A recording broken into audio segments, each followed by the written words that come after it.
أعوذ بالله من الشيطان الرجيم. بسم الله الرحمن الرحيم. رب اشرح لي صدري ويسر لي أمري واحلل عقدة من لساني يفقه قولي. رب يسر ولا تعسر وتمم بالخير. اللهم لا سهل إلا ما جعلته سهلا وأنت تجعل الحزن إذا شئت سهلا. اللهم انفعنا بما علمتنا وعلمنا ما ينفعنا وزدنا علما. آمین یا رب العالمین.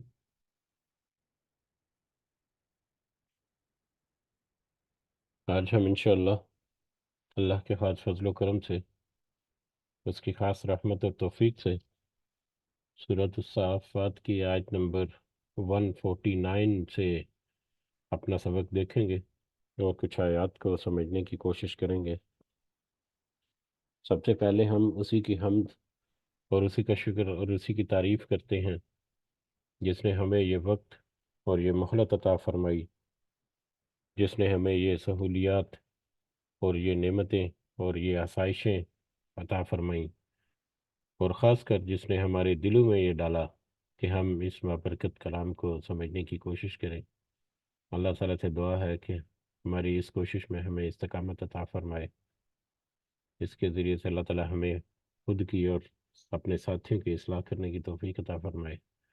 اور دنیا کے ساتھ ساتھ اللہ تعالیٰ ہمیں آخرت میں بھی کامیابی اور آخرت کی صحیح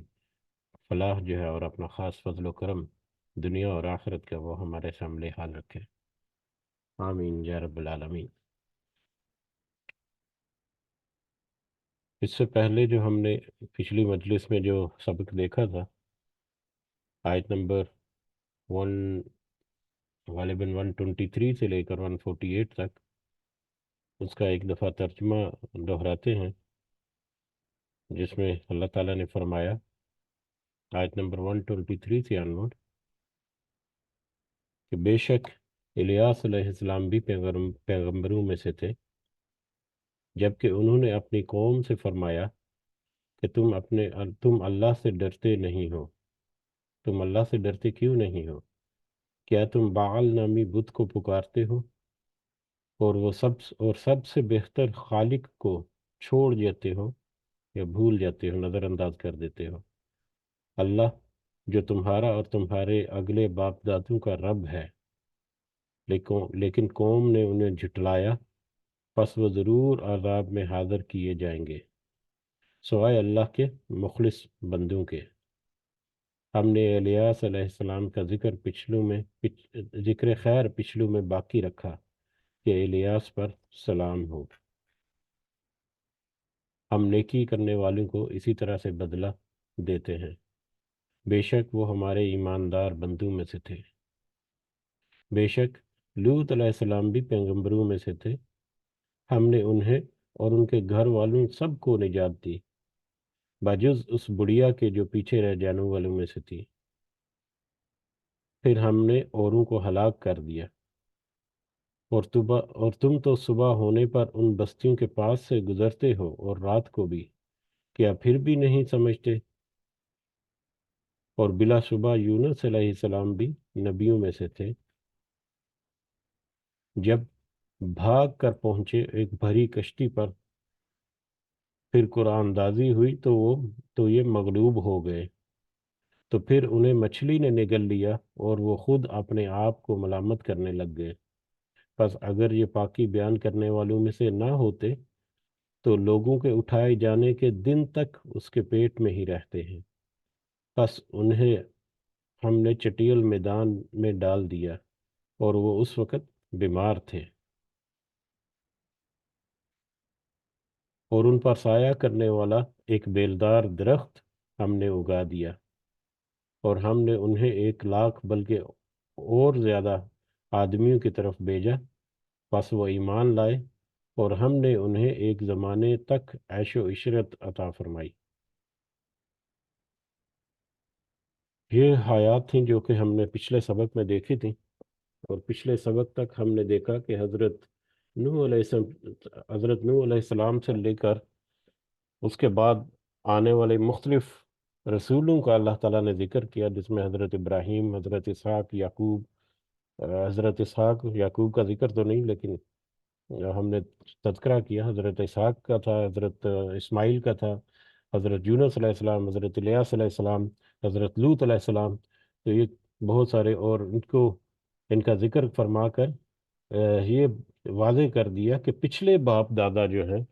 وہ بھی، پچھلی قومیں جو ہیں ان میں بھی اسی طرح سے گمراہیاں تھیں. پچھلے باپ دادوں کے اوپر جو مشرکین مکہ کا، اس سے پہلے یہ رسولوں کے تذکرہ شروع ہونے سے پہلے جو ہم نے دیکھا تھا، دو کیٹیگری کے لوگ، جو اہل جنت اور اہل جہنم جو ہے، ان کے بارے میں تفصیل سے کچھ ان کے حالات اور واقعات جو ہیں، یا ان کا جو وہاں پر کس طرح سے آؤ بھگت ان کی ہوگی، اس کا تذکرہ ہمیں ملتا ہے. اور اس میں ہمیں یہ بھی ملتا تھا کہ جو اہل جہنم ہے وہ دنیا میں اہل جنت سے پوچھتے کہ کیا تم واقعی اس بات پر یقین رکھتے ہو کہ تم مر کر دوبارہ اٹھائے جاؤ گے، اور تمہارا حساب کتاب اور جزا ہوگا. جبکہ اور پھر جب وہ جہنم میں چلے گئے، اور پھر انہوں نے وہ یہ بھی کہ ہم تو ہمارے باپ دادا جو ہیں، کیا وہ بھی دوبارہ سے اٹھائے جائیں گے اور ان کا بھی حساب کتاب اسی طرح سے ہوگا. تو اس سارے سنیریو یا ان ساری باتوں کے پس منظر میں یہ ساری آیات اللہ تعالیٰ نے، کہ پچھلے جو قومیں ہیں ان کے ساتھ بھی ایسا ہی معاملہ ہوا، ان میں بھی گمراہیاں تھیں، لیکن اللہ تعالیٰ نے ان قوموں میں رسول بھیجے، نبی بھیجے اور کتابیں بھیجی. اور ان میں سے جن لوگوں نے، رسول جو ہے وہ تو اللہ کے خاص چنے ہوئے بندے تھے، لیکن جنہوں نے ان رسولوں کے اوپر ایمان لائے، جو اور کتابوں کے اوپر ایمان لائے اور اپنی اصلاح کر لی، ان کو تو اللہ تعالیٰ نے فرحت اور آسائش اور عزت بخشی. لیکن جنہوں نے اس کا انکار کیا ان کو نیست و نابود کر دیا. بہت ساری مختلف قوموں کا تذکرہ کیا کہ تمہارے آباء و اجداد میں بھی ایسا ہی چلتا آ رہا ہے، تو لہٰذا اب تمہارے لیے بھی یہ ایک ایک نصیحت کا وقت ہے، یا نصیحت پکڑنے کا وقت ہے، کہ پچھلی واقعات جو ہیں، جن کو تم دن رات جو چلتے پھرتے ہو اور آثار قدیمہ کی طرف دیکھتے ہو، تو ان کی طرف دیکھ کر، نظر دوڑا کر ذرا یاد کرو کہ پچھلے آباء و اجداد نے کیا کیا، کن لوگوں نے، کس طرح کے لوگوں نے کیا کیا، اور ان کا کیا انجام ہوا، اور اس کے مطابق آج تمہیں کیا کرنا چاہیے تاکہ تمہارا انجام اس طرح سے ہو. یہ تمہارے اب سوچنے کی بات ہے. تو یہ پورا ایک سنیریو جو ہے وہ پچھلی آیات میں، اور پچھلے جتنے بھی ہم نے سبق پڑھے 3 4 دن، اس سب میں ہمیں ملتا ہے. اب اگلا جو ہے آیت نمبر 149 سے آنورڈ، آگے کی جو آیات ہیں، ان میں ایک بڑے ٹاپکس ہیں جن کے بارے میں اللہ تعالیٰ نے تذکرہ فرمایا، اور یہ ٹاپکس پہلے بھی کئی دفعہ گزر چکے ہیں. ان کو دیکھنے سے پہلے ہم صرف ان کی تمہید کے طور پر اپنے ذہن میں بٹھانے کے لیے کہ کیا وہ مطلب موضوع، تاکہ ہم بڑی آسانی سے ان آیات کو کور کریں. ان میں ایک موضوع تو فرشتوں کے بارے میں ہے، کہ مشرقین مکہ، یا جو لوگ تھے اس وقت کے مشرک لوگ، فرشتوں کے بارے میں وہ یہ عقیدہ رکھتے تھے، یا یہ بلیف تھا ان کا، کہ فرشتے جو ہیں وہ اللہ کی بیٹیاں ہیں. تو اگلی آیات میں، کچھ آیات میں اللہ تعالیٰ نے اس بات کے اوپر وضاحت کی، یا اس بات کو اللہ تعالیٰ کو وضاحت کرنے کی ضرورت نہیں، اللہ تعالیٰ نے یاد دہانی کرائی کہہ لیں، کہ اللہ تعالیٰ نے یہ واضح کر دیا کہ تمہیں اگر پتہ نہیں، یا تم گمراہ ہو چکے ہو، یا تمہیں کسی نے اگر گمراہ کر دیا ہے، کسی شیطان نے یا کسی ایسے اس طرح سے، تو یہ اپنے جو ایمان ہے یا عقیدہ ہے یا بیلیفس ہیں، ان کی ایک فائن ٹیوننگ کر کے صحیح عقیدہ جو ہے وہ سن رکھو. اس کے بعد تمہاری مرضی ہے کہ تم اس کو اپناؤ یا نہ اپناؤ، کیونکہ اختیار جو ہے اللہ تعالیٰ نے وہ دیا ہے. کہ فرشتوں کو اللہ کی بیٹیاں کہنے سے، وہ اللہ کی بیٹیاں نہیں ہیں. کیا تم اپنے لیے تو بیٹے پسند کرتے ہو اور اللہ کے لیے بیٹیاں؟ یعنی وہ خود ایک انسان جو ہے فطری طور پر بیٹوں کو زیادہ ترجیح دیتا ہے، یا اولاد نرینہ جو ہے اس کی زیادہ خواہش کرتا ہے. تو لیکن ان مشرقین کے ساتھ، کہ تم خود اپنے لیے تو بیٹے جو ہے وہ ان کی خواہش کرتے ہو اور بیٹے پسند کرتے ہو، لیکن اللہ کے ساتھ وہ بیٹیاں منسوب کر دی ہیں، گو کہ کسی قسم کی کوئی ضرورت نہیں، یہ بالکل باطل عقیدہ ہے. لیکن اس اینگل سے بھی اگر سوچو کہ تم کیا سوچتے ہو، اور اس کے ساتھ ساتھ نہ صرف اللہ کے ساتھ اللہ کی بیٹیاں فرشتوں کو منسوب کر دیتے ہو، بلکہ اللہ کے ساتھ جنوں جنوں کی نسبی رشتہ جو ہے وہ بھی تم تعلق قائم کر دیتے ہو، ایک جنوں اور اللہ کا ایک رشتہ جو ہے، نسبی رشتہ جو ہے، خاندانی رشتہ جو ہے، وہ بھی تم استوار کر دیتے ہو، یا وہ بھی تم کہہ دیتے ہو، جبکہ اللہ تعالیٰ کے لیے ایسی کسی بھی بات جو ہے اس کی طرف منسوب کرنا یہ انتہائی گمراہی ہے،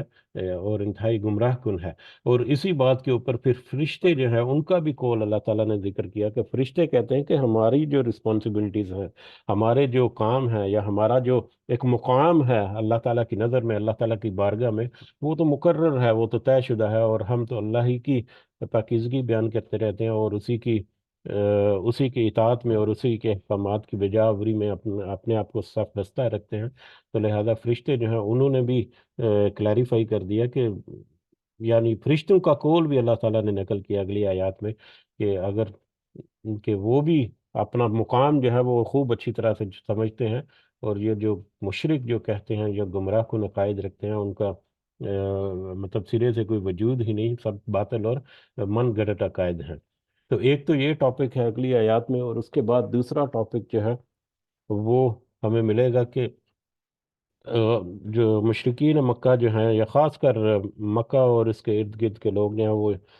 یہ خیال کرتے تھے کہ اگر ہمارے پاس بھی کوئی نبی یا رسول آتا، جس طرح سے اہل کتاب عیسائیوں اور یہودیوں کے پاس رسولوں کی باتیں کرتے ہیں، کتابوں کی باتیں کرتے ہیں، اور وہاں سے اپنے روزمرہ کی زندگی کے لیے مطلب مختلف طرح کے احکامات جو ہیں وہ ان کو ملتے ہیں، تو اگر اسی طرح سے ہمارے پاس بھی کوئی نبی آئے یا رسول آئے یا کوئی کتاب آئے، تو ہم تو لپک کر ان کو پکڑیں گے، اور ان کے اوپر ایمان لائیں گے، اور ان کے ساتھ مطلب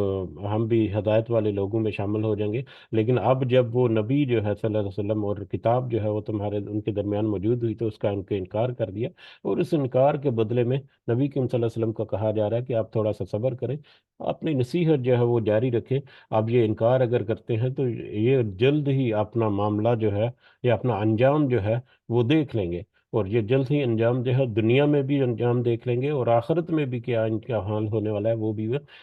دیکھ لیں گے۔ تو اس بابت بھی نبی کریم صلی اللہ علیہ وسلم کو تھوڑی سی تسلی دی گئی، یا تھوڑا سا ان کو کہا گیا کہ آپ اپنا جو رسپانسبلٹی ہے اس کو، صبر کا دامن پکڑے ہوئے آپ اپنی رسپانسبلٹی جو ہے وہ پوری کرتے رہیں۔ اللہ تعالیٰ ان کے معاملات کو مطلب دیکھ لے گا، اور اللہ تعالیٰ جو ہے وہی ہے جو کہ پاک ہے، اور جو ایسے ان سب باتوں سے جن کا یہ مشرکین جو ہے مختلف انداز میں تذکرہ کرتے ہیں۔ تو یہ آیات ہیں، یا یہ موضوع ہیں، دو تین بڑے چھوٹے جو ہیں جو اگلی آیات میں ملیں گے۔ ساری آیات جو ہیں سیلف ایکسپلینٹری ہیں، آسان سے مفہوم والی ہیں، چھوٹی چھوٹی آیات ہیں۔ تو اللہ تعالیٰ سے توفیق کی دعا کرتے ہیں کہ ہم یہ سبق جو ہے یہ آج مکمل کریں انشاءاللہ۔ اسی کے ساتھ اسی تمہید کو اپنے ذہن میں رکھتے ہوئے آج کا سبق شروع کرتے ہیں آیت نمبر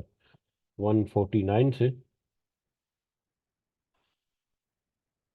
آیت نمبر 149 سے اپنا سبق شروع کرتے ہیں۔ اعوذ باللہ من الشیطان الرجیم۔ فاستفتہم، سو آپ پوچھئے ان سے، نبی کریم صلی اللہ علیہ وسلم سے کہا جا رہا ہے کہ آپ ان سے ذرا استفسار کیجئے، ذرا ان سے پوچھئے، علی ربی کا، کیا آپ کے رب کے لیے البنات تو بیٹیاں ہیں، ولاہم البنون، اور ان کے لیے بیٹے۔ ذرا ان مشرکیوں سے پوچھئے جو کہ فرشتوں کو اللہ کی بیٹیاں گردانتے ہیں، یا تصور کرتے ہیں، یا خیال ہے ان کا، تو کہ ان سے ذرا پوچھئے کہ کیا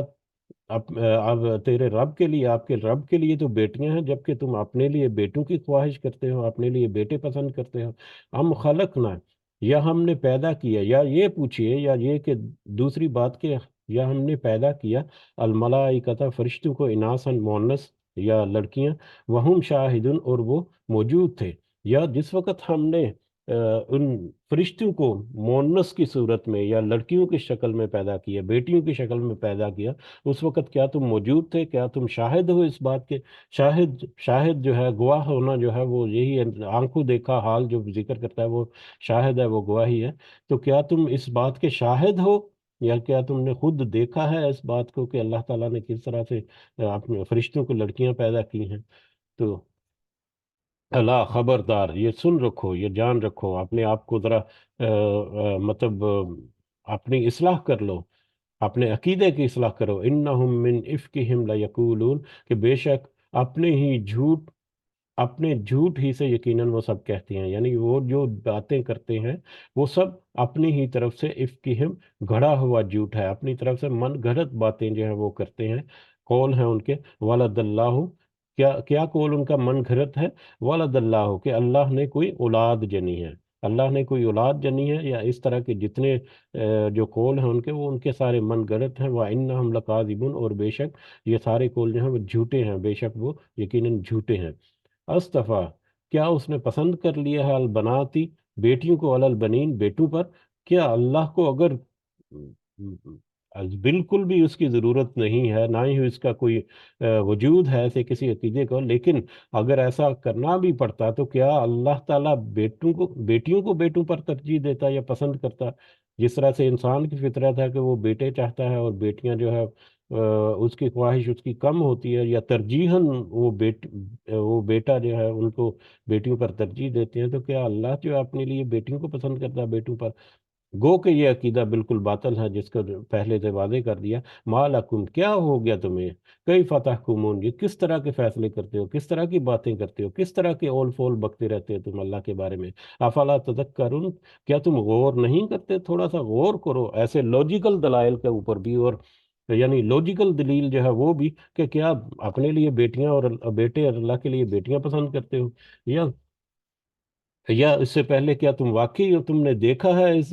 مطلب ایسا ہوتے ہوئے؟ تو کس طرح کے یہ اول فول بکتے رہتے ہو؟ اپنی باتوں پر، اپنے عقائد پر ذرا تھوڑا سا غور کیوں نہیں کرتے؟ ام لکم سلطان مبین، یا اگر اس طرح کے باطل عقائد پر کوئی لوجیکل دلیل تمہارے پاس نہیں ہے تو پھر ام لکم سلطان مبین، یا تمہارے پاس کوئی واضح دلیل بھی ہے؟ واضح دلیل سے مراد یہاں پر کہ اللہ تعالیٰ نے کوئی حکم صادر فرمایا ہے، پچھلے کسی نبی یا کسی رسول نے کوئی تعلیم ایسی دی، یا کسی پچھلی کتاب میں کوئی تمہیں ایسا ملا ہے کہ اللہ تعالیٰ کی بیٹیاں ہیں معاذ اللہ، تو کوئی ایسی واضح دلیل کوئی ہے، کوئی ٹھوس ثبوت تمہارے پاس ہے تو وہ تم پیش کر دو۔ پھر اگر تم اپنے ارد گرد کے معاملات، یا اپنے اپنے نفس کی اپنے گریبان میں جھانک کر نظر ثانی نہیں کر سکتے، تو پھر کوئی واضح دلیل ہی لے آؤ۔ فَأْتُوا بِكِتَابِكُمْ، تو تم سب لاؤ اپنی کتاب، ان کنتم صادقین، اگر تم سچے ہو، اگر سچے ہو تو اللہ تعالیٰ کی طرف سے کوئی کتاب یا کوئی صحیفہ یا کوئی اس طرح کا کوئی ثبوت جو ہے وہ پیش کرو۔ وَجَعَلُوا بَيْنَهُ، اور انہوں نے بنا دی، بینہو اس کے درمیان، یعنی اللہ کے درمیان، و بین الجنتی، اور جنوں کے درمیان، نسباً رشتہ داری، اور انہوں نے اللہ اور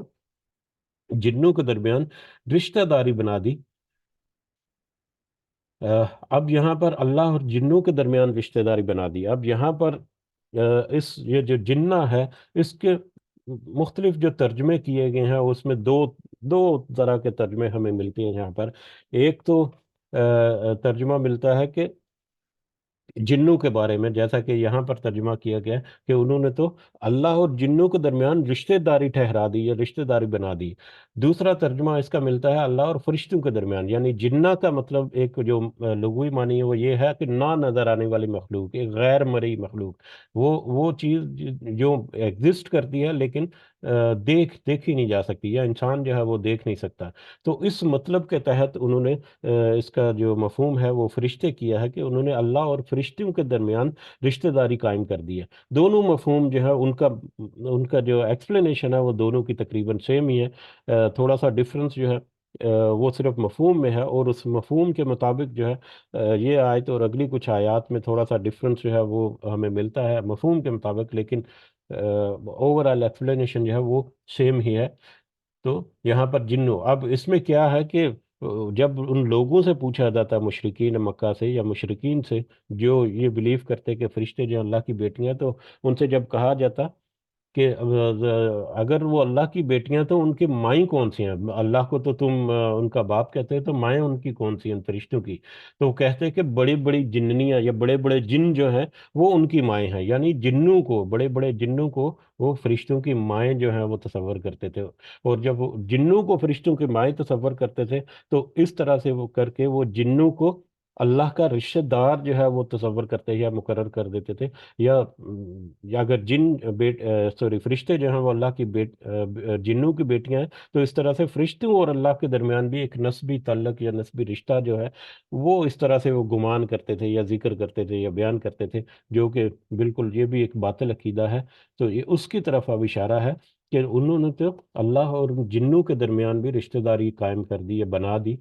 وَلَقَدْ عَلِمَتِ الْجِنَّةُ، اور بلا شبہ یہ جن جو ہے انہوں نے بھی جان لیا ہے، اِنَّهُمْ لَمُحْضَرُونَ، کہ بے شک وہ بھی ضرور حاضر کیے جانے والے ہیں۔ اور جبکہ یہ جن ہیں وہ بھی یہ خوب اچھی طرح سے جانتے ہیں کہ وہ بھی اللہ کے دربار میں بالآخر حاضر کیے جانے والے ہیں۔ اور یہ حاضر کیے جانے والے جب آتا ہے تو اس کا ایک دونوں پہلو ہو سکتے ہیں کہ اللہ کی دربار میں حاضر ہونا سوال جواب کے لیے، لیکن ایک جو غالب پہلو آتا ہے کہ جو مجرم جو ہے، جس طرح سے مجرموں کو پکڑ کر حاضر کیا جاتا ہے عدالت میں، اس طرح سے وہ مجرم کے طور پر وہاں پر حاضر ہوں گے۔ تو اس طرح کے عقائد یا اس طرح کی باتیں پھیلانے والے یا اس طرح کے معاملات میں پڑے ہوئے جو جن ہیں، ان کو بھی یہ خوب اچھی طرح سے پتہ ہے کہ وہ بھی اللہ کے حضور حاضر کیے جائیں گے، یعنی وہ بھی اللہ کے حضور ایک دن پکڑ کر مجرموں کی طرح بٹھائے جائیں گے۔ اور جب جو جن ہیں وہ خود بھی وہاں پر حاضر کیے جائیں گے، تو جنوں کی اولاد جو ہیں وہ کیسے ممکن ہے کہ وہ اللہ کی بیٹیاں ہوں؟ یا دوسرے معنوں میں یہ کہ کیا یہ اللہ تعالیٰ یہ چاہے گا کہ اگر اس کا کوئی نسبی رشتہ ہے فرشتوں کے ساتھ اور جنوں کے ساتھ، تو جن جو ہیں ان کو بھی اسی طرح سے کٹہرے میں لا کر کھڑا کر دیا جائے؟ اللہ تعالیٰ اپنے رشتہ داروں کو کٹہرے میں لا کر کھڑا کرے گا؟ یہ کیسی باتیں کرتے ہو؟ یہ کس طرح کی اول فول بکتے رہتے ہو تم؟ یہ اس کا سارا جو ہے اس کے بیک اپ میں ہمیں ان ایسی باتوں کی سمجھ لگتی ہے۔ سبحان اللہ اما یصفون، اللہ تو ان ساری باتوں سے پاک ہے جس کا یہ ذکر کرتے ہیں۔ اللہ کی جو وصف یا اللہ کی جو باتیں جو ذکر کرتے ہیں، اللہ تعالیٰ تو ان سے قطعی طور پر پاک ہے۔ ہاں، اللہ عباد اللہ المخلصین، ہاں وہاں سوائے ان بندوں کے جو خالص کیے ہوئے، یا اللہ تعالیٰ کے خالص بندے، جو اللہ تعالیٰ کے لیے چنے ہوئے بندے جو ہیں، وہ محفوظ ہوں گے۔ کس بات سے محفوظ ہوں گے؟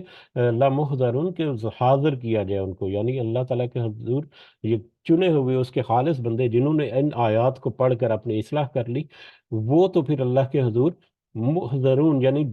مجرم کی صورت میں تو حاضر نہیں ہوں گے، ان کے لیے تو وہاں پر پھر آسانیاں ہوں گی۔ وہ تو اللہ تعالیٰ کے چنے ہوئے بندے ہوں گے جنہوں نے اپنی اصلاح کر لی، جنہوں نے اپنے آپ کو خالص کر لیا اللہ کے لیے۔ فَإِنَّكُمْ، پس بے شک تم، وَمَا تَعْبُدُونَ، اور جن کی تم عبادت کرتے ہو، یا تم اور جن کی تم عبادت کرتے ہو، چاہے ان میں شیاطین ہیں، چاہے ان میں جن ہیں، چاہے ان میں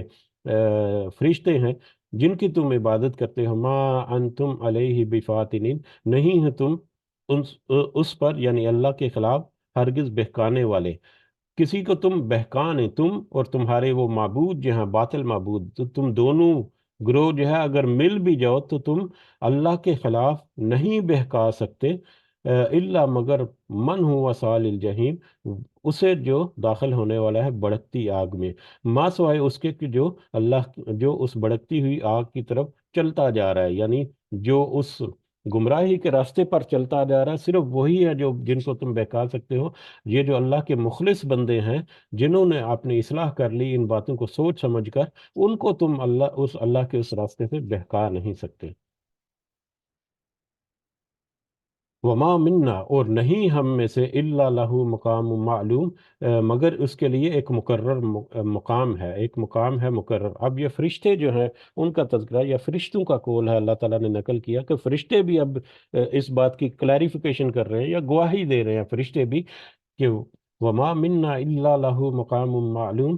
کہ نہیں ہے ہم میں سے مگر اس کے لیے ایک مقام مقرر، یعنی ہم فرشتے جو ہیں ہمارے لیے بھی ایک طے شدہ، ایک بڑا واضح طور پر ہماری جو پوزیشن ہے وہ بہت واضح ہے۔ ہماری پوزیشن بہت واضح ہے کہ اللہ تعالیٰ نے ہمیں احکامات دینے ہیں اور ہمیں ان احکامات کی پاسداری کرنے ہیں، اور ان کے احکامات کی بجا آوری کے لیے ہم ہر وقت جو ہے وہ اللہ کے حضور مطلب حاضر رہتے ہیں، صف بستہ رہتے ہیں، جیسے ہی اللہ کا حکم ملتا ہے ہم دوڑ پڑتے ہیں، اور اللہ تعالیٰ کے حکم کی کوئی کسی بھی کی طرح سے نافرمانی کرنا ہمارے لیے ممکن ہی نہیں، اور ہم تو اللہ کی پاکیزگی بیان کرتے رہتے ہیں، تو ہماری پوزیشن جو ہے وہ بہت واضح ہے۔ اب تم جو ہے اپنی طرف سے من گھڑت کر کے قصے کہانیاں سناؤ، وہ الگ بات ہے، لیکن فرشتے کہتے ہیں کہ ہماری پوزیشن، ہمارا مقام جو ہے وہ بالکل واضح ہے۔ وَإِنَّ لَنَحْنُ الصَّافُّونَ، اور بے شک ہم یقیناً صف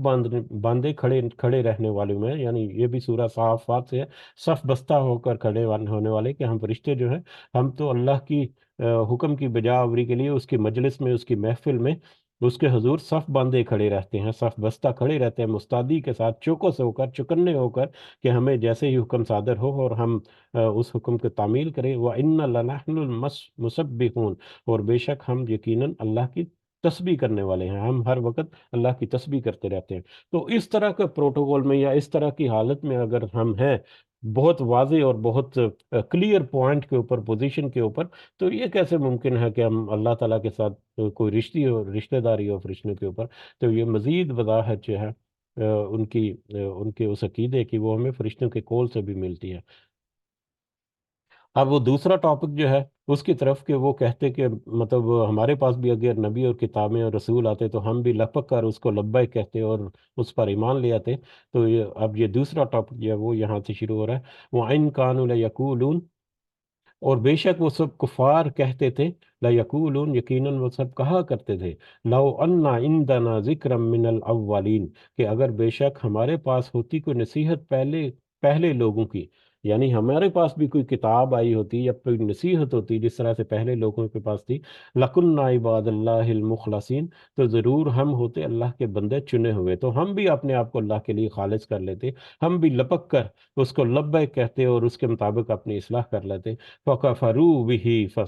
تو اب انہوں نے اس کا انکار کر دیا، اب جب کہ رسول صلی اللہ علیہ وسلم جو ہے وہ اور کتاب جو ہے ان کے درمیان موجود ہے، اب جب ان کی خواہش کو اللہ تعالیٰ نے پورا کر دیا تو اب وہ اس کا انکار کر رہے ہیں، اب انہوں نے اس کا انکار کر دیا۔ فَسَوْفَ يَعْلَمُونَ،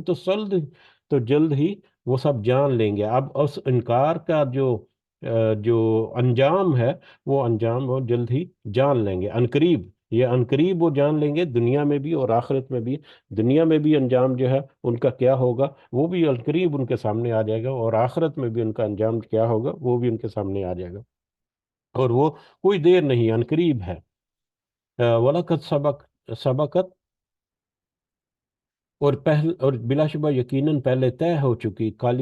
کالیمتنا، ہماری بات، یعنی اللہ تعالیٰ کہہ رہے ہیں کہ ہماری بات، ہمارا قول یا ہمارا حکم جو ہے وہ یہ طے شدہ ہے،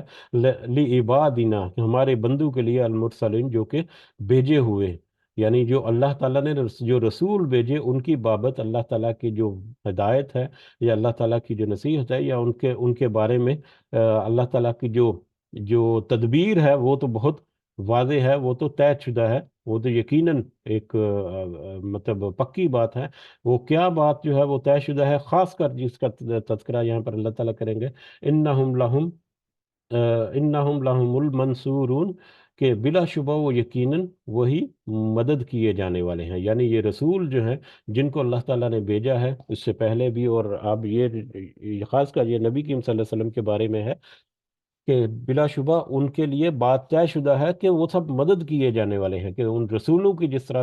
رسولوں کی اللہ تعالیٰ جب وہ ان کو بھیجتا ہے نصیحت کے ساتھ تو پھر ان کی مدد بھی کرتا ہے، تو اسی طرح سے نبی کریم صلی اللہ علیہ وسلم کے لیے بھی اشارہ ہے کہ اب آپ کے جو بھی حالات و واقعات ہیں یا جس طرح بھی لوگوں کا بیہیویئر ہے، آپ کی مدد اللہ تعالیٰ کرے گا جس طرح سے پہلے رسولوں کی۔ تو رسولوں کی مدد جو ہے وہ اللہ تعالیٰ کی طرف سے ایک طے شدہ بات ہے۔ وَإِنَّ جُنْدَنَا، اور بے شک ہمارا لشکر، لَهُمُ الْغَالِبُونَ، یقیناً وہی غالب ہونے والا ہے۔ ہمارا لشکر یعنی اللہ تعالیٰ کا لشکر، یہاں پر رسول صلی اللہ علیہ وسلم اور ان کے ساتھی جو ہیں، یہ ان کے لیے ہے کہ آپ اور آپ کے ساتھی جو ہیں انشاءاللہ ضرور آپ ہی غالب ہونے والے ہیں۔ تو یہ اللہ تعالیٰ نے نبی کریم صلی اللہ علیہ وسلم کو بھی اس میں ایک کہہ لیں کہ تسلی دے دی کہ آپ اپنی ذمہ داری پوری کرتے رہیں، یقیناً اللہ تعالیٰ کی مدد آپ کے ساتھ ہوگی، اور یہ اللہ کا لشکر جو ہے یہ یقیناً غالب ہو کر رہے گا۔ اور اس کی یہی آیت جو ہے مشرکین کے لیے ایک وارننگ بھی ان کے لیے کہ آج تمہاری تمہاری مخالفت جو ہے وہ آج تم طاقت میں ہو، تمہاری مخالفت جو ہے سر پر چڑھ کر بول رہی ہے کہ لیکن عنقریب یہ وقت آنے والا ہے کہ تم مغلوب ہو جاؤ گے، اور یہ رسول صلی اللہ علیہ وسلم اور یہ جو لوگ ہیں جن کی تم آج مخالفت کرتے پھرتے ہو ہر لحاظ سے، جبری طور پر بھی اور دوسرے ہر طرح سے، تو کل کو یہ تمہارے اوپر غالب آنے والے ہیں اللہ تعالیٰ کی مدد کے ساتھ۔ فَتَوَلَّ عَنْهُمْ حَتَّىٰ حِينٍ، تو آپ منہ موڑ لیجئے ان سے ایک وقت تک، یعنی ان کے نصیحت وغیرہ کرتے رہیے لیکن ان کے رویہ جو ہے اس کے اوپر آپ صبر کا دامن ہاتھ میں پکڑے رکھیے، اور ایک طے شدہ وقت یا اس مدد، اس غلبہ، جب اللہ تعالیٰ نے ذکر کیا غلبہ تو اس غلبہ جو اللہ تعالیٰ کا وعدہ ہے، تو اس غلبے کے آنے تک آپ تھوڑا سا اعراض کیجئے ان کے ساتھ، مطلب الجھنے کی ضرورت نہیں ہے ان کے ساتھ، کوئی لمبی چوڑی اس طرح سے بات نہیں ہے، آپ ان کو نصیحت کی بات کریں اور ان سے پھر منہ موڑ لیں، یعنی ان کے ساتھ اس طرح سے الجھنے کی ضرورت نہیں ہے، بس حکمت کے ساتھ ان کے ساتھ، تاکہ وہ کم از کم ان کی آپ کی بات ان تک پہنچتے رہے، ابھی سے جند و جگال شروع نہ ہو جائے۔ وَأَبْصِرْهُمْ، اور دیکھیے انہیں، فَسَوْفَ يُبْصَرُونَ، پس عنقریب وہ سب دیکھ لیں گے۔ اب آپ ذرا ان سے اعراض کریے، ان کے ساتھ الجھنے کی ضرورت نہیں ابھی فوری طور پر، اور اب ذرا ان کو آبزرو کرتے رہیے کہ کیسے عنقریب ان کا کیا معاملہ ہے۔ فَسَوْفَ يُبْصِرُونَ، وہ سب عنقریب آپ دیکھ لیں گے، اور عنقریب یہاں پر دیکھ لیں گے، یہ جو آیت ہے یہ دو دفعہ آئی ہے، ایک اس کے بعد بھی ایک دو آیات کے بعد آئے گی۔ تو جو مفسرین ہے وہ اکثر کہتے ہیں کہ جو پہلی جو ذکر ہوئی، اب جو ذکر ہوئی آج، تو اس کا مطلب ہے کہ دنیا میں ان کا غلبہ جو ہے مسلمانوں کا، یا دنیا میں وہ اپنا انجام جو ہے مشرکین یا باطل لوگ جو ہیں وہ دیکھ لیں گے، اور دنیا میں انجام بہت قریب تھا ان کا جو انہوں نے دیکھ لیا اپنی زندگیوں میں۔ یہ اگر یہ آیات جو ہیں یہ مڈ مکن پیریڈ کی ہیں، اگر یعنی 5 6 سن نبوی کی ہیں اگر، تو پھر تو ہمیں یہ لگتا ہے کہ جیسے ہی فتح مکہ کے بعد سب سے پہلے جنگ بدر ہوئی، تو وہاں سے انہوں نے اپنا انجام جو ہے وہ دیکھنا شروع کر دیا۔ بدر میں ان کا کیا حالت ہوا کہ ان کے بڑے بڑے سردار جو ہیں وہ مارے گئے 70 سے زیادہ، اور اس کے بعد احد میں گو کے معاملہ جو ہے برابر برابر کا رہا یا جیسا بھی رہا وہ احد میں، لیکن اس میں بھی ان کو ایک بڑا دھچکا جو ہے ضرور لگا، یا مسلمانوں کی طاقت جو ہے وہ اس میں نکھر کر سامنے آنے لگی، اور اس کے بعد پھر چلتے چلتے غزوہ خندق تک بھی، اور پھر غزوہ خیبر جو ہوا خیبر میں، تو کس طرح سے، اور پھر مطلب قریب ہی کہہ لیں کہ 13 14 سالوں کے اندر اندر فتح مکہ جو ہے وہ بھی فتح ہو گیا، یا مکہ کے اوپر بھی غلبہ آ گیا، تو پوری قوم جو ہے وہ مغلوب ہو جانا، اتنی طاقت سے بالکل مغلوب ہو جانا 14 15 16 کے سال کے عرصے میں، یہ بہت چھوٹا پیریڈ ہے۔ اگر ہم مطلب سلطنتوں کی اور قوموں کی اور ملکوں کی ہسٹری دیکھیں تو صدیاں لگتی ہیں لوگوں کو آزاد ہونے کے لیے، یا ایک بڑی ریولوشن جو ہے اس کو کامیاب ہونے کے لیے، لیکن اللہ تعالیٰ کی خاص مدد تھی کہ 16 17 سال، یا جیسے ہی مدینہ میں ہجرت کی اس کے بعد وہ شروع ہوگی ان کی نصرت، اور اللہ کا وہ وعدہ جو ہے وہ اس کے آثار ہونے وعدے شروع ہوئے، تو یقیناً، اور پھر اس کے بعد پھر مطلب کس طرح سے روم اور فارس اور اس طرح کی سلطنتیں جو اور دنیا کے اوپر پھر مسلمانوں کی حکومت ہوئی، تو وہ سب دیکھ لیا اب ہسٹری نے۔ تو آپ تھوڑا اعراض کریے جب یہ آیات بعد نازل ہو رہی ہیں، اللہ تعالیٰ کے احکامات کا انتظار کیجئے، تھوڑا سا صبر سے کام لیجئے، اور آبزرو کرتے رہیں، مانیٹر کرتے رہیں، اور دیکھیں کہ عنقریب ان کا کیا انجام ہوگا۔ افبی عذابنا یستعجلون، تو بھلا کیا ہمارا عذاب وہ سب جلدی مانگتے ہیں، یعنی وہ کہتے ہیں کہ کہاں ہے وہ قیامت جس کا تم کہتے ہو ہم دوبارہ زندہ ہوں گے، ہمارے آباء و اجداد صدیوں سے یہاں پر پڑے ہوئے ہیں، ان کی ہڈیاں اور گوشت بھی گل سڑ گئے ہیں، اور دوبارہ زندہ ہوں گے، کہاں ہے ساری باتیں؟ تو اس طرح کی جو باتیں تھے، تو اس طرح کی باتیں کر کے در حقیقت وہ عذاب کو جلدی تھی ان کی کہ کہاں ہے، ہم جلدی جلدی سے دیکھیں کہ کیا ہمارا انجام ہوگا۔ ان کا انجام جب عذاب ہے تو اس کا مطلب ہے کہ وہ اپنے عذاب کو جلدی مانگتے ہیں، تو بھلا کیا عذاب کو وہ جلدی مانگتے ہیں؟ فائزہ نزلہ، پھر جب وہ نازل ہوگا، یعنی جب ان کے اوپر عذاب ہوگا، بساحتہم، ان کے صحن میں، یعنی عذاب ان کے صحن میں جب دمکے گا اچانک سے، فساء تو بہت بری ہوگی صباح المنظرین، صبح سب ڈرانے والوں کی، ڈرائے جانے والوں کی، ڈرائے جانے والوں کی، یعنی وہ لوگ جن کو آج یہ وارننگ دی جا رہی ہے، جن کو آج ڈرایا جا رہا ہے کل کے اس معاملے کے بارے میں یا کل کے اس عذاب کے بارے میں، کو کل کو جب ان لوگوں کے سامنے وہ عذاب اچانک آ کھڑا ہوگا تو وہ صبح جو ہے وہ ان کے لیے بہت بری ہوگی۔ صبح، صبح کا وقت جو ہے عام طور پر ہم دیکھتے ہیں اٹھنے کا وقت ہوتا ہے، سو کر جب انسان اٹھتا ہے تو وہ آنکھ جب کھولتا ہے تو ارد گرد کا ماحول جو ہے وہ اس کو دیکھتا ہے، تو جب وہ دوبارہ اس وقت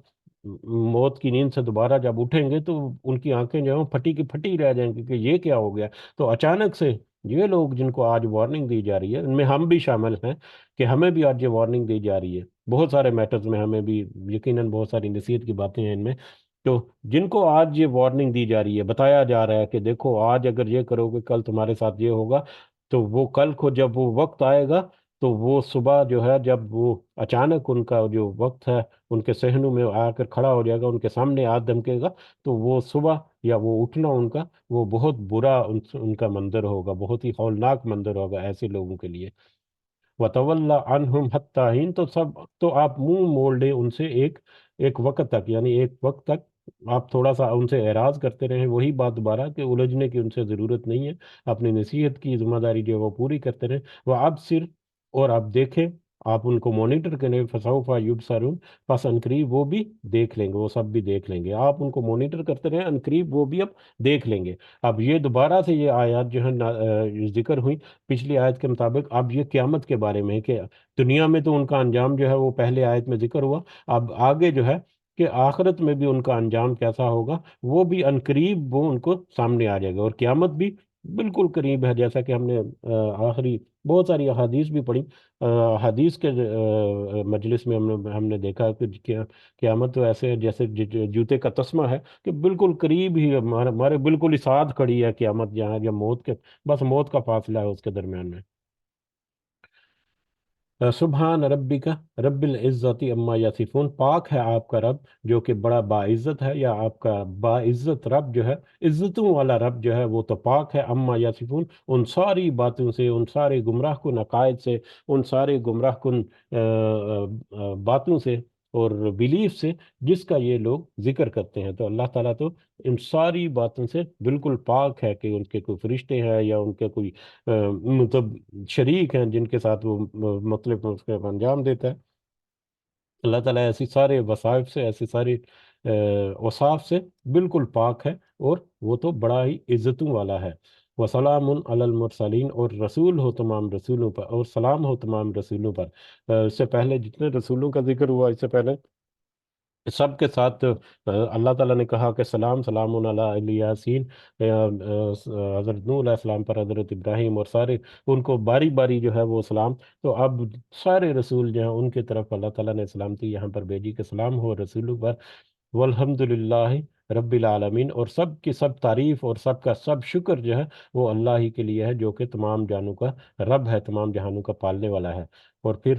ساری کی ساری تعریف اور ساری کا سارا شکر جو ہے وہ بھی اس رب کے لیے ہونا چاہیے جو کہ تمام جہانوں کا رب ہے۔ اب یہ نبی کریم صلی اللہ علیہ وسلم کو ساری تمہید بتانے کے بعد یہ سارا ذکر کر دیا کہ آپ کا رب جو ہے وہ تو عزتوں والا ہے، آپ کا رب العزت جو ہے وہ تو ایسے ساری اوصاف سے پاک ہے جن کا یہ باطل لوگ جو ہیں باطل عقائد گھڑے پھرے ہیں، اور سارے رسول جو ہیں پچھلے رسول بھی اسی طرح سے آپ صلی اللہ علیہ وسلم بھی سلام ہو اللہ تعالیٰ کی طرف سے، اور ساری اس کی ساری شکر جو ہے اور تعریف جو ہے اللہ تعالیٰ کی کہ ہمیں اللہ تعالیٰ نے نصیحت کی، جو بھی اللہ تعالیٰ نے ہمیں عطا فرمایا اس کا سارا شکر اور اس کی ساری تعریف جو ہے وہ صرف اللہ ہی کے لیے ہے جو کہ تمام جہانوں کا رب ہے۔ اور یہ جو آخری تین آیات ہیں، سبحان ربک رب العزت عما یصفون وسلام علی المرسلین والحمد للہ رب العالمین، یہ اللہ تعالیٰ کی پاکیزگی اور بزرگی کا ذکر کرنے کے لیے، اور پچھلے رسولوں کے اوپر سلام بھیجنے کے لیے، اور اللہ کی تعریف اور اللہ کا شکر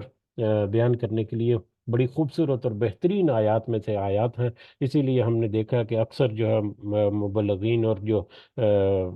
اس طرح کی تقاریر اور تبلیغ وغیرہ ہوتی ہے تو وہ اس کے اختتام کے اوپر عام طور پر یہ آیات جو ہیں ان کو دہرایا جاتا ہے۔ ہم بھی الحمدللہ اپنی مجلس کے آخر میں یہ آیات جو ہیں تقریباً ڈیلی بیس پہ دہراتے ہیں۔ سبحان ربک رب العزت عما یصفون وسلام علی المرسلین والحمد للہ رب العالمین۔ الحمدللہ اس کے ساتھ ہی یہ سورہ مبارکہ بھی مکمل ہوئی، اور آج کا سبق جو ہے وہ بھی یہاں پر مکمل کرتے ہیں ہم، اس دعا کے ساتھ کہ اللہ تعالی ہمیں اس میں سے نصیحت کی بات ہمارے دلوں میں اتار کر ہمیں اپنی اصلاح کرنے کی توفیق عطا فرمائے۔ آمین یا رب العالمین۔ وما علینا الا البلاغ المبین۔ جی اگر کوئی اضافہ کرنا چاہیں اب تو کر سکتے ہیں، جزاکم اللہ خیر کثیرا۔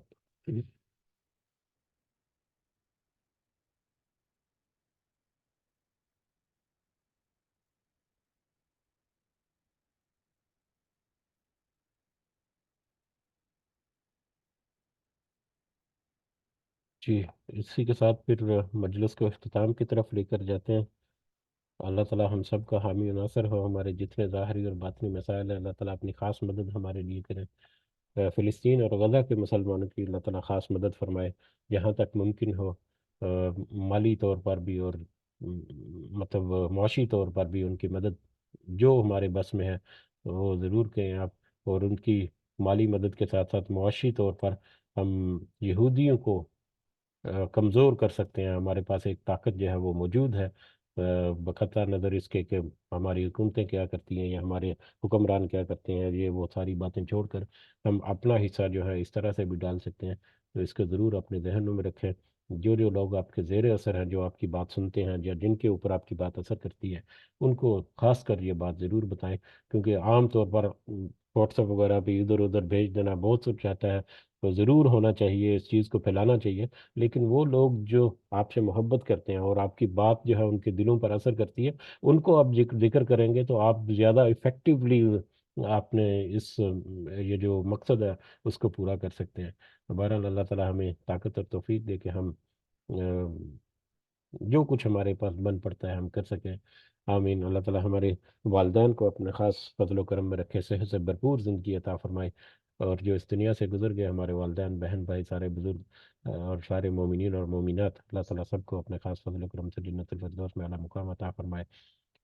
رب ارحمهما كما ربياني صغيرا، رب ارحمهما كما ربياني صغيرا، رب ارحمهما كما ربياني صغيرا۔ ربنا آتنا في الدنيا حسنة وفي الآخرة حسنة وقنا عذاب النار۔ ربنا ظلمنا أنفسنا وإن لم تغفر لنا وترحمنا لنكونن من الخاسرين۔ ربنا تقبل منا إنك أنت السميع العليم وتب علينا إنك أنت التواب الرحيم۔ سبحان ربك رب العزة عما يصفون وسلام على المرسلين والحمد لله رب العالمين۔ سبحانك اللهم وبحمدك أشهد أن لا إله إلا أنت أستغفرك وأتوب إليك۔ جزاكم الله خيرا كثيرا۔ السلام عليكم ورحمة الله وبركاته۔